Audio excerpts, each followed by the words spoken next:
isang mapagpalang araw po sa ating lahat. Pagbati po, galing po dito sa Politika Artista PH mga kapatid. At dumiretso na po tayo sa ating talakayan. Dalawa po ang ating pag-uusapan ngayon mga kapatid.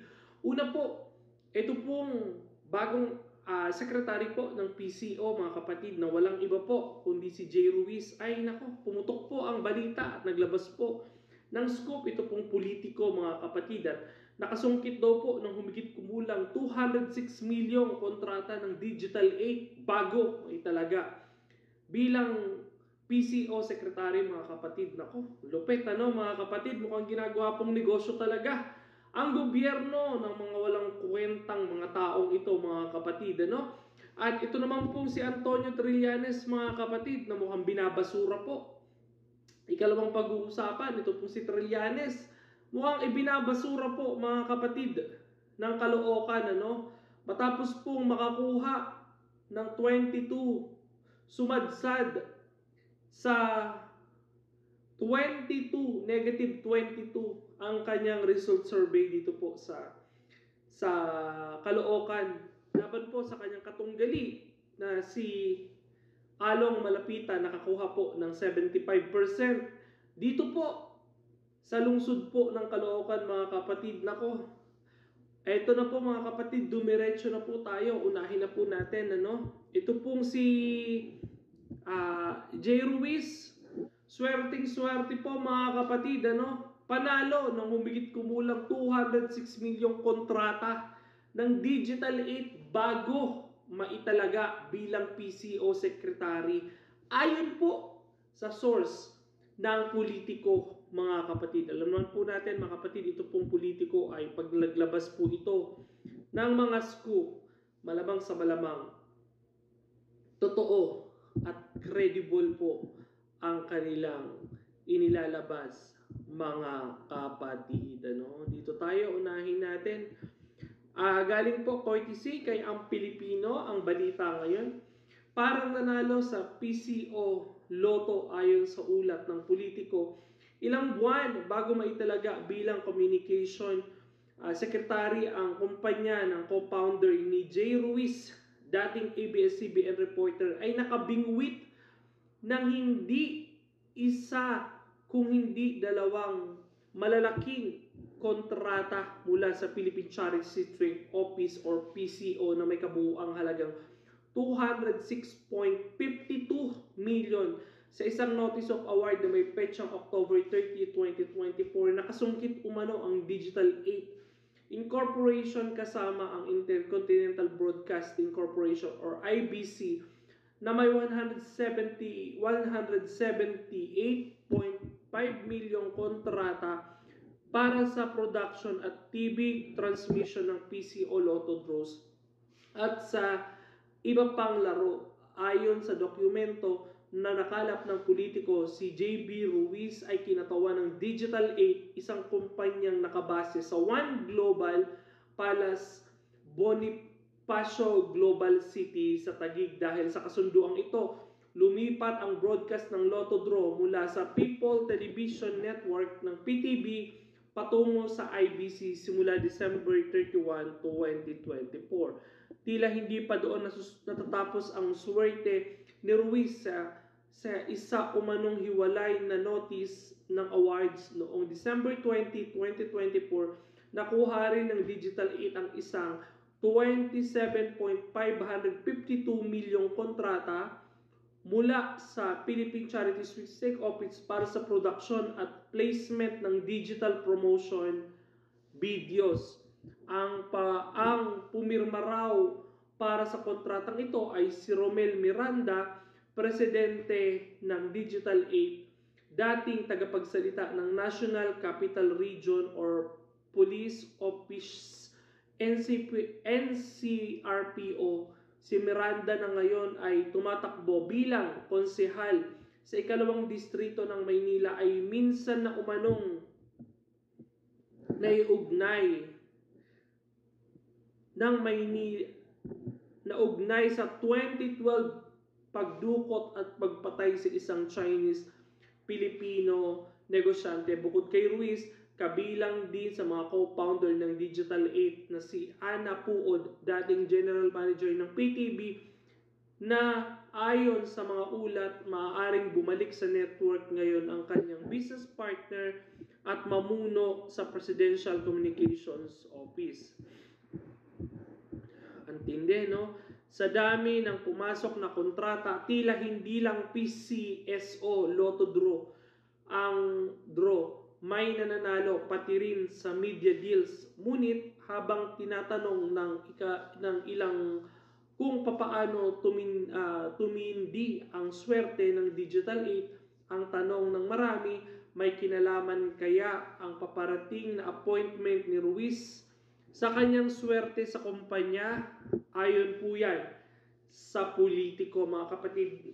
Sasabi natin dito, mga kapatid, tila po ginagawa na po itong mga media outfit. Alam naman po natin na talaga pong ang Palasyo ng Malacanang ay nakikipag-deal po talaga ito sa mga media, hindi lang naman po sa ngayong kasalukuyang presidente, bagkus sa mga nagdaang presidente pa talaga na nakikipag-tie up po sila.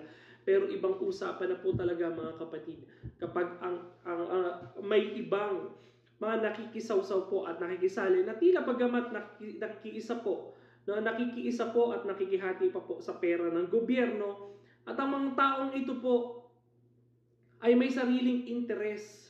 Ano po kaya ang pwedeng mangyari sa kanila, mga kapatid? Batay po sa inilabas po ng politiko, ano po kaya ang magiging sagot ni J. Ruiz dito, mga kapatid? Ito po kaya ay itatanggi niya? Ito po kaya ay patutunayan niya o aaminin niya po? Kasi ang politiko po, mga kapatid, pag ito po ay naglabas ng kanilang mga pahayag, ito po ay credible, mga kapatid. Alam po natin na palagi po naglalabas ang politiko na mga ganitong klaseng scoop, mga kapatid. Ito po ay makatotohanan, mga kapatid.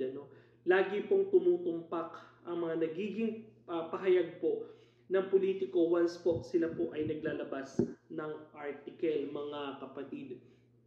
Pinasok na po nila, napapasok na po tayo, ng mga walang hiyang mga taong ito, na pinag-iinteresan po ang mga proyekto ng gobyerno, na hindi po mapunta at makalabas ang pera papunta sa iba, kung hindi sa kanila lang po, mga kapatid. Nakakalungkot po ito dahil ang pera po ng gobyerno na imbis na papakinabangan pa po ng iba't ibang tao na makakuha po ng trabaho at magkaroon ng ibang produksyon at papunta po sa ibang tao, ay mukhang napag-iinteresan po ng iilang mga abusado at ganid sa kapangyarihan at ganid sa kwarta, mga kapatid. Nakakuha ka na nga ng pwesto sa PCO, nakuha mo pa ang award na ₱1,000,000 ng PCSO at ng Digital 8, mga kapatid, at ng IBC, mga kapatid. Ang tindi po, talagang mukhang hindi po tama ang nangyayari sa pamamalakad po ng gobyernong Marcos ngayon, mga kapatid. Di po natin sila masisisi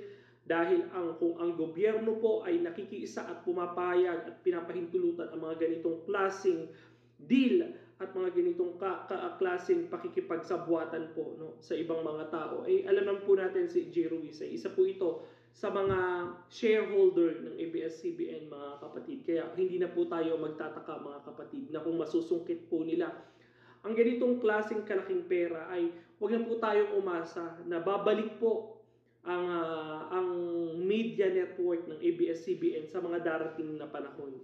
Hindi na po tayo magugulat dyan kung itutulak po nila na maibalik ang prangkisa ng ABS-CBN sa pamamagitan ni J. Ruiz, mga kapatid. At dumako na po tayo dito, mga kapatid, kay Trillanes, mga kapatid, na namumulubi po dito sa lugar po ng Caloocan. Batay po sa kanyang katunggali na si Along Malapitan, mga kapatid, na mukhang hindi po minamahal ng taong bayan at hindi po seryoso itong si Trillanes sa ginagawa niyang kandidatura dito po sa lungsod ng Caloocan, mga kapatid.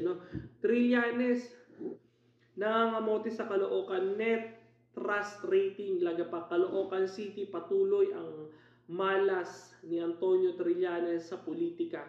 Matapos siyang mangamote sa pinakabagong survey ng Social Weather Station or SWS mula sa negative 10 na trust rating noong October. Naku po, negative 10 pala noong October 2024, lalo pang lumagapak ang dating senador sa negative 22 nitong Pebrero Hindi pa naman tapos ang survey, viral na sa social media ang ilang video na pangangampanya ni Trillanes sa Caloocan kung saan tila dinidedma lang siya ng mga tao. Sa isang clip, makikitang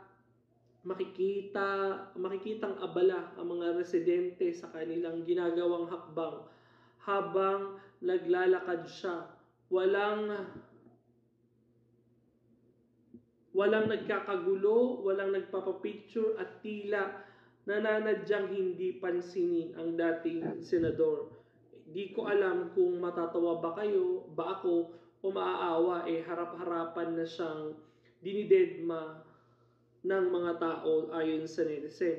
Dahil sa patuloy na pagbulusok ng pagbaba ng kanyang ratings, palaisipan ngayon kung itutuloy ni Trillanes ang laban sa Caloocan. Mga kapatid, alam naman po natin na si Antonio Trillanes ay nabalot na po ito ng kakupalan, mga kapatid. Ang pakikisawsaw po sa iba't ibang issue na nangyayari po sa gobyerno. Ang walang habas pong pag-atake ni Antonio Trillanes sa pamilyang Duterte at ang pakikialam po dito po sa ICC na ngayon po ay wala na pong issue sa ICC, mga kapatid, dahil napurnada na po ang kanilang mga plano at nabisto na po ang kanilang mga galawan dyan sa House of Representatives na nauwi na lang po sa pagsasampa ng kaso at hanggang ngayon po ay wala pa rin pong sapat na basihan kung ano po ang ibinibintang against po sa extrajudicial killing ng nagdaang administrasyon na hanggang ngayon po ay wala pa rin aksyon, wala pa rin sapat na basihan at walang sapat na ebidensya na nakuha.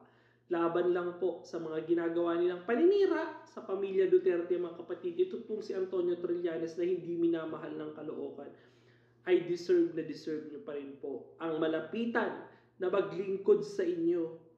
No? Huwag niyo pong pabayaan na masakop kayo ng mga ganitong klaseng aso. Isipin mo, negative 22 ang hindi nagmamahal sa iyo at hindi ka gusto. Sumadsad ka pa sa negative 22, nagkaroon ka pa ng utang, Antonio Trillanes.